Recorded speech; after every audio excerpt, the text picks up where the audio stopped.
Hola a todos, bienvenidos a la materia de Investigación de Operaciones 2, correspondiente a los alumnos de Ingeniería en Sistemas Computacionales del tercer cuatrimestre, perdón, quinto cuatrimestre, con programas de estudio los días miércoles. Por motivos personales, los alumnos no pueden llevar sus clases en vivo, por lo cual estamos haciendo esta grabación. Los alumnos que corresponden a esta materia es Adriana Grisel Gómez Díaz y José Luis Meléndez González. Bueno, ya es nuestra quinta clase. Ya vamos a concluir el curso. Vamos a ver unos temas correspondientes a los modelos que hemos venido mencionando a través de lo que hemos visto en el curso. Estoy compartiendo mi pantalla, permítanme un segundo. Haciendo una retroalimentación de lo que hemos visto en las primeras clases, pues hemos visto realmente en dónde se ha enfocado la investigación de operaciones, ¿no? Desde las historias, de la Segunda Guerra Mundial. Hemos visto también en este caso lo que es el pronóstico, cómo se resuelve un pronóstico y a través del pronóstico se vienen dividiendo en modelos cuantitativos y cualitativos. Hoy vamos a ver cada punto de estos modelos. En un segundo.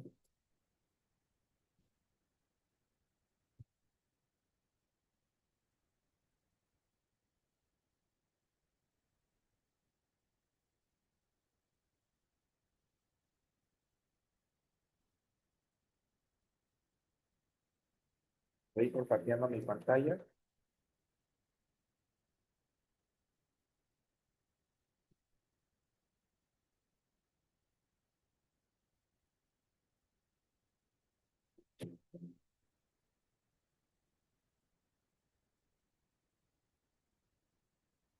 Bueno, comenzamos. Modelos de pronósticos casuales. El modelo de pronóstico casual es el pronóstico de la cantidad que nos interesa que va montada sobre otra cantidad o conjunto de cantidades. En otras palabras, nuestro conocimiento del valor de una variable o quizás de algunas variables nos permite pronosticar el valor de otra variable. En términos más precisos, supongamos que indique el valor real de alguna variable de interés y que Y, en este caso, sea un valor de pronosticado de esa variable. Entonces es un modelo casual y esta es la fórmula de los modelos casuales donde F es una regla de pronóstico o función y X1 y X2 y Xn es un conjunto de variables. En esta representación, las variables X a menudo se conocen como variables independientes. En tanto, Y, que es la variable independiente de respuesta. La idea es que conocemos las variables independientes y lo utilizamos en el modelo de pronóstico para predecir el valor de la variable dependiente. Acá en los modelos pronósticos casuales, comúnmente nosotros ya sabemos los resultados o las variables, conocemos las variables. En este caso, por ejemplo, que si no tengo una empresa de venta de hamburguesas y sé lo que vendí la primera semana, sé lo que vendí la segunda, tercera, cuarta, o por mes, sé cuánto vendí en el mes de agosto, mes de septiembre, octubre. Entonces yo esas variables ya las tengo ubicadas. Entonces, por ejemplo, que yo quisiera saber cuánto tengo que vender en el mes de noviembre, tengo que retornarme a los últimos 3 meses, que como ya sucedió, yo ya tengo mi pronóstico de ventas ahí y a través de esos pronósticos que son de los meses anteriores, voy a sacar mi promedio de venta del siguiente mes. Entonces, a esto lo conocemos como modelos de pronósticos casuales. Recordemos que los pronósticos se dividen tanto como en cuantitativo y cualitativo. Vamos a ir viendo los términos. Antes de pasar a eso, pensamos en los siguientes ejemplos. Punto número uno, si Y es la demanda de alimentos para bebés, entonces X podría ser el número de niños entre 7 y 24 meses de edad. Si Y es la demanda de accesorios de plomería, X1 y X2 podrían ser la cantidad de inicios de construcción de casas y el número de casas existentes respectivamente. Si Y es el volumen del tránsito en cierta autopista, X1 y X2 podrían ser el volumen de tránsito en cada una de las dos autopistas cercanas. Si Y es el rendimiento de la materia prima utilizable por kilo de ingredientes en una planta química específica, entonces X podría ser la misma cantidad producida por una planta experimental a pequeña escala. Para que un modelo casual resulte útil, hay que conocer de antemano cuáles son las variables independientes, o bien debe ser posible pronosticarlas con mayor facilidad que Y, la variable dependiente. Por ejemplo, saber cuál es la relación funcional entre los kilos de colarga y la cantidad de salchichas vendidas en Milwaukee durante un mismo año podría interesar a los sociólogos, pero a menos que el consumo de colaria sea fácilmente predecible, La relación es de escaso valor para cualquiera en el negocio del pronóstico de venta de salchichas. Bueno, acá tenemos varios ejemplos, ¿no? De lo que comentaba. Es más que nada saber nuestras variables. Y esas variables, ¿cómo las sabemos? A través de la antigüedad. De manera más general, al examinar resultados anteriores, las empresas a menudo encuentran que su venta mensual está directamente relacionada con el PIB, que recordemos que el PIB es el Producto Interno Bruto de cada mes. Y por lo tanto piensan que se podría elaborar un buen pronóstico utilizando el valor del PIB del mes siguiente. El único problema es que esta cantidad no es conocida, o puede que solo sea un pronóstico y por lo tanto no constituye una verdadera variable independiente. Para utilizar un modelo de pronóstico casual, entonces, se deben cumplir dos condiciones. Punto número uno, debe haber una relación entre los valores de las variables independientes y dependientes, de forma que la primera proporcione información sobre la segunda. Punto número dos, los valores de las variables independientes deben ser conocidos y estar disponibles para quien hace el pronóstico en el momento en que esto se deba hacerse. Antes de seguir adelante, vamos a enfatizar lo que significa el punto uno. Solo porque existe una relación matemática, ello no es garantía de que realmente hay una causa y un efecto. Desde que el supertazón se instauró en 1967, casi siempre gana un equipo de la NFC del indicador estándar en la bolsa de valores aumenta en ese año. Cuando gana un equipo de la AFC, el mercado usualmente baja. Durante 30 años esta regla ha funcionado el 90% de las veces, 27 de 30 para ser exactos, ¿no? Si usted realmente creyera que hay una relación significativa entre estas dos variables, el equipo que gana el supertazón del desempeño en el mercado subsiguiente de ese año, entonces en el 1990 usted hubiera invertido todos sus ahorros o quizás incluso pedido prestado en el mercado porque el 17 años se empacaba el Silver Rate de los del INRC derrotaron a los Patriotas, ¿no? Bueno, acá son los pronósticos, chicos. Bueno, acá les pongo otro ejemplo, ¿no? En cuestiones de fútbol. Pero, por ejemplo, llega a suceder a veces en cuestión de pronósticos. eh, Pongamos que un equipo de fútbol gana el torneo durante 10 años atrás, ¿no? Y por lógica, ese equipo de fútbol trae un estilo de juego, un estilo ya de campeonatos, un estilo de jugadores, etcétera. Entonces, eh, de repente en los últimos 10 años, pues sabemos que en el año número 11 es muy probable o sus probabilidades aumentan de que vaya a ser campeón. Pero de repente llega la final, ese equipo de 10 campeonatos atrás, con un equipo nuevo que apenas se está presentando, ¿no? Que apenas está iniciando.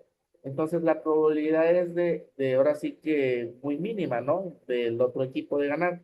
Pero ¿qué pasa? Que gana el equipo mínimo, ¿no? El que realmente no tiene tanta experiencia y es campeón. Entonces, a esto se debe que a veces los pronósticos pueden variar, pueden llegar a un seguimiento de años, meses, días, pero llega un momento que llega un punto en el que puede llegarse a estancar en algo, ¿no? En este caso de algo que nos pueda amortiguar ese seguimiento, ¿no? A veces, por ejemplo, pasa en las empresas que nosotros tenemos éxito, éxito, éxito y seguimos en el mismo lineamiento, pero de repente llega una nueva empresa con un nuevo concepto y de repente pues los clientes van para allá y empiezo a perder ventas. Y esto durante todo este año es porque yo no quise tal vez reinvertir, yo no quise modernizarme, etcétera. Entonces así llega a suceder y esto pasa en los pronósticos. Bueno, vamos a ir viendo los métodos cualitativos. Hoy en esta clase vamos a ir viendo tocar los métodos cualitativos que se dividen en cinco. El primero, el más conocido, es el método Delphi. El método Delphi, su nombre tomado del oráculo de Delfos, es una técnica de comunicación estructurada desarrollada como un método sistemático e interactivo de predicción, que se basa en un grupo de expertos, en una técnica prospectiva utilizada para obtener información esencialmente cualitativa, pero relativamente precisa acerca del futuro.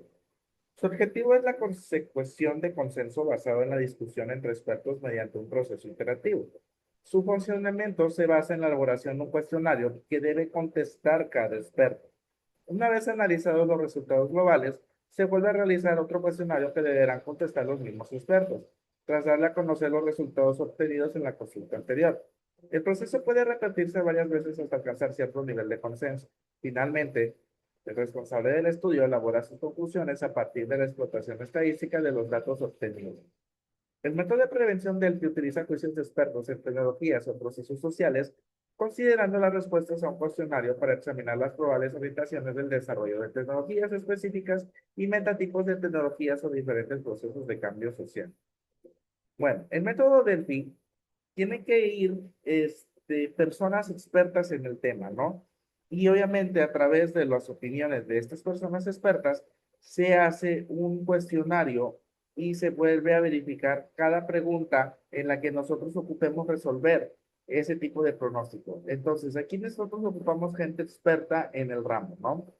Eh, Seguimos. El resumen de los juicios de los expertos en las formas de evaluaciones cuantitativas y comentarios escritos son provistos como retroalimentación de los mismos expertos como parte de una ronda siguiente de cuestionario.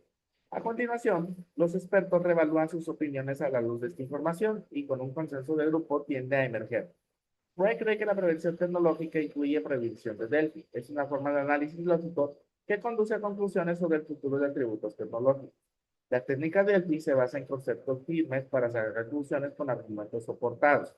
¿Cuáles son los argumentos soportados? Pues son los argumentos que realmente existen y son verídicos, ¿no? Entonces, estas personas expertas no van a venir a decirnos cosas hipotéticas, ¿no? Que no han sucedido. Entonces, a través de ahora sí que conclusiones acertadas que estos expertos ya tienen, vamos a sacar las mejores.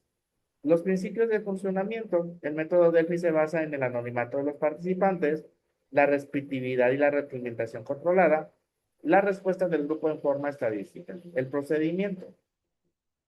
Antes de iniciar un método Delphi, se realizan una serie de tareas previas, como son delimitar el contexto y el horizonte temporal en el que se desea realizar la reflexión sobre el tema en estudio, seleccionar el grupo de expertos y conseguir su compromiso de colaboración. Las personas que sean elegidas no solo deben ser grandes conocedores del tema sobre el que se realiza el estudio, sino que deben presentar una pluralidad en los planteamientos. Esta pluralidad debe evitar la aclaración de sesgos de la información disponible en el grupo. Explicar a los expertos en qué consiste el método. Con esto se pretende conseguir la obtención de previsiones fiables, pues los expertos van a conocer en todo momento cuál es el objetivo de cada uno de los procesos que requiere la metodología. Bueno, el método del PI es un método que también requiere un costo de inversión grande, porque obviamente pues llegan los expertos y depende cuántas personas tengas en cuestión de que tú quieras resolver alguna temática, ¿no? Entonces, aquí igual tienes que explicar el método a las personas que vas a hacer o con qué modelo vas a trabajar, ¿no? Entonces, sí es un poquito caro lo que es el método Delphi, ¿no? El nombre Delphi se deriva del oráculo Delfos, aunque los autores del método no estaban contentos con las connotaciones del nombre, que sin duda podría vincularse con el mundo del oculto. El método Delphi se basa en la suposición de que los juicios en grupos son más bien válidos de los juicios individuales. El método Delphi se desarrolló en los inicios de la Guerra Fría para predecir el impacto de la tecnología sobre el conflicto. En 1944, el general Henry Arnold ordenó que se elaborara un informe para las fuerzas aéreas del ejército de los Estados Unidos acerca de las tecnologías que pudiese llegar a desarrollar el ejército en el futuro.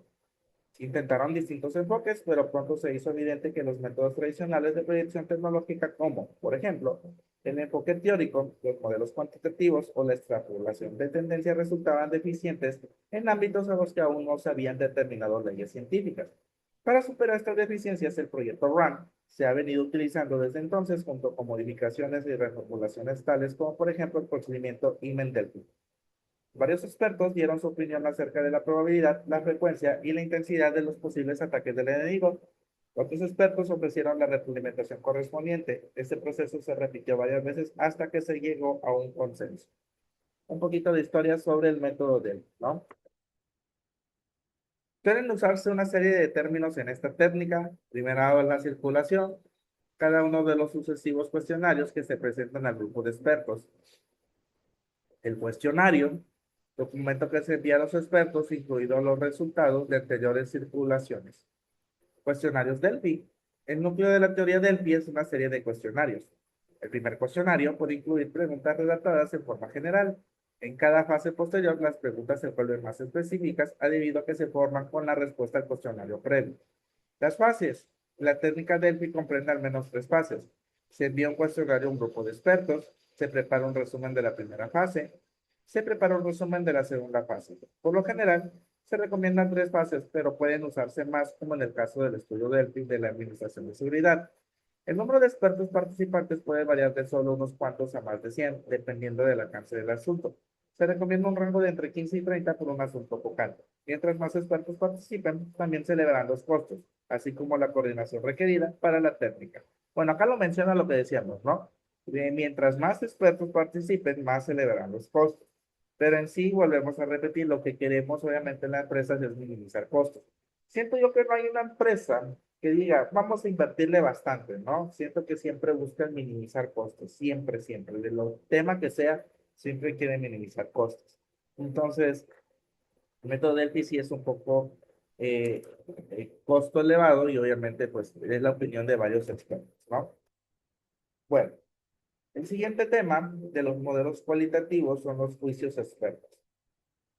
El juicio de expertos es una técnica de validación y estimación que consiste en consultar a especialistas calificados para evaluar la viabilidad, calidez o validez de un instrumento, proyecto o decisión. Este método se basa con la experiencia, el conocimiento y el análisis crítico de profesionales en un área específica. En el ámbito de la investigación, el juicio de expertos se emplea para garantizar la validez de contenido de cuestionarios o pruebas. Por lo general, se solicita a un grupo de especialistas que evalúen la pertenencia y claridad de los ítems.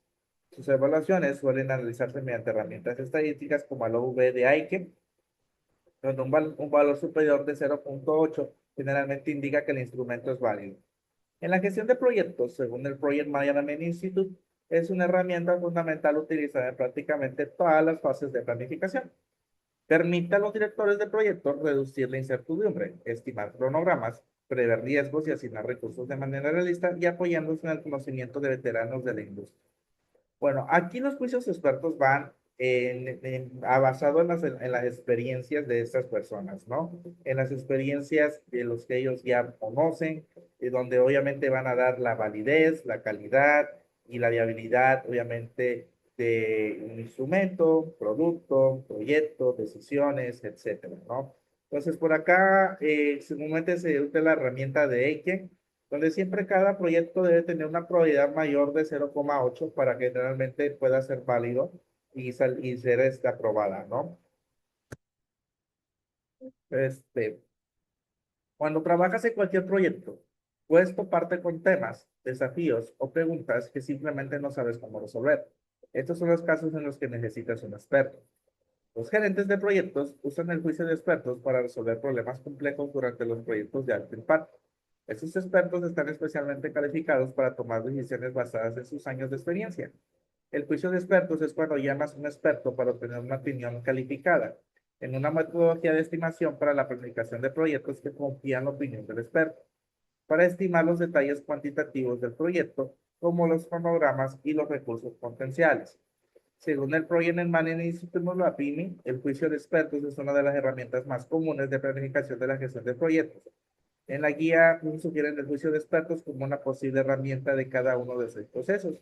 El conocimiento especializado es costoso, así que contratar a un empleado calificado a tiempo para que emita un juicio de experto no siempre es rentable.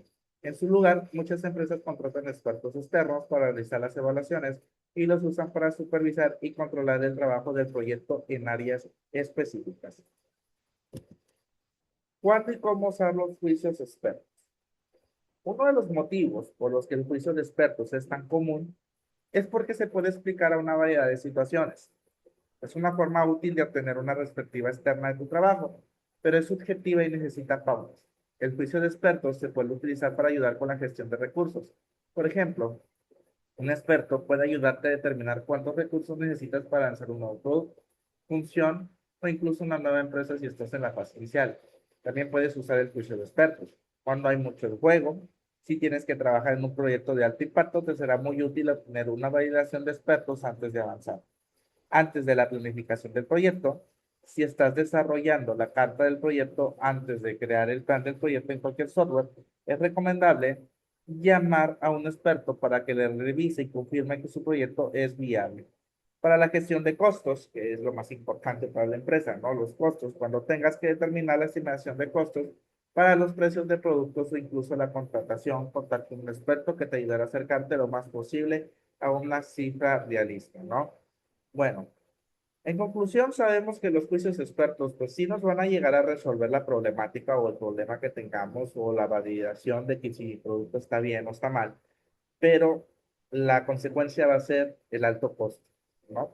Entonces, me van a dar la seguridad total de si mi producto sí es viable o no es viable, o qué consecuencias voy a tener a través de esto, ¿no? Entonces, pero vuelvo a repetir, es costoso esta inversión, ¿no? ¿Quiénes son los expertos? Los expertos variarán según tus necesidades. Puede ser cualquier persona, desde un miembro del equipo o un consultor al que acudas para una situación única. Los expertos pueden ser miembros internos del equipo del proyecto. Probablemente tu equipo ya esté conformado por un grupo de expertos. Este es el lugar más sencillo y por lo general el primer lugar para buscar expertos. Expertos en la materia, estos son expertos con una base de conocimientos profundos de un tema específico. Por ejemplo, si gestionas una empresa de fabricación, es probable que recurras a un experto en adquisiciones cuando busques nuevos proveedores potenciales. Los expertos en la materia pueden ser consultores externos o expertos internos. Los beneficios de usar a alguien ajeno a tu organización es que no tienen ningún sesgo y pueden ser más objetivos. Gerentes de proyectos. Los gerentes de proyectos suelen tener un profundo conocimiento de su materia. Cuando utilices a los gerentes de proyectos como expertos, ten cuidado con los sesgos que se derivan de trabajar en el mismo campo que tú. Partes interesadas del proyecto. Estas partes pueden venir de diferentes contextos y realizar una variedad de funciones diferentes. Como resultado, muchas de estas personas son expertas. No temas confiar en su valioso criterio. Siguiente punto son los modelos cualitativos, que es la opinión del equipo de ventas. Siempre es muy importante en cada empresa tener un equipo de ventas, ¿no? La opinión del equipo de ventas se refiere a la retroalimentación, perspectivas y datos del mercado que el departamento comercial, vendedores y gerentes recopila diariamente al estar en contacto directo con los clientes en los negocios. Desde este punto de vista es fundamental por varias razones estratégicas. Detención de oportunidades son las que identifican qué productos tienen más demanda o qué soluciones buscan los clientes. Conocimiento de la competencia permite saber qué ofrecen otras empresas y por qué los clientes eligen a la competencia o prefieren tu marca. Barreras de compra ayuda a entender por qué algunas ventas no se cierran. Por ejemplo, si el precio es muy alto o el proceso es lento o faltan funciones. El feedback de los vendedores es uno de los activos más valiosos para que los equipos de marketing y el desarrollo de productos ajusten sus estrategias y mejoren que ofrecen en el mercado, ¿no? Bueno, acá el equipo de ventas es muy importante siempre en una empresa, ya que aquí es donde obviamente van a ver la detención de oportunidades, hacia dónde van a estar enfocados, qué tipos de clientes abordar, etcétera, ¿no? Igual se tiene que conocer la competencia. Aquí a través de los equipos de ventas se tiene que conocer la competencia para ver qué están ofreciendo mis competidores, ¿no? Siguiente punto son los modelos cualitativos, que es la identificación de series de tiempo. La identificación de series de tiempo es el proceso de analizar datos recopilados secuencialmente a lo largo del tiempo para descubrir patrones subyacentes. Su objetivo principal es comprender el comportamiento histórico para pronosticar valores a futuros, realizar mantenimiento predictivo o detectar anomalías. Componentes principales. Para identificar la estructura de una serie se descomponen los datos en cuatro elementos fundamentales.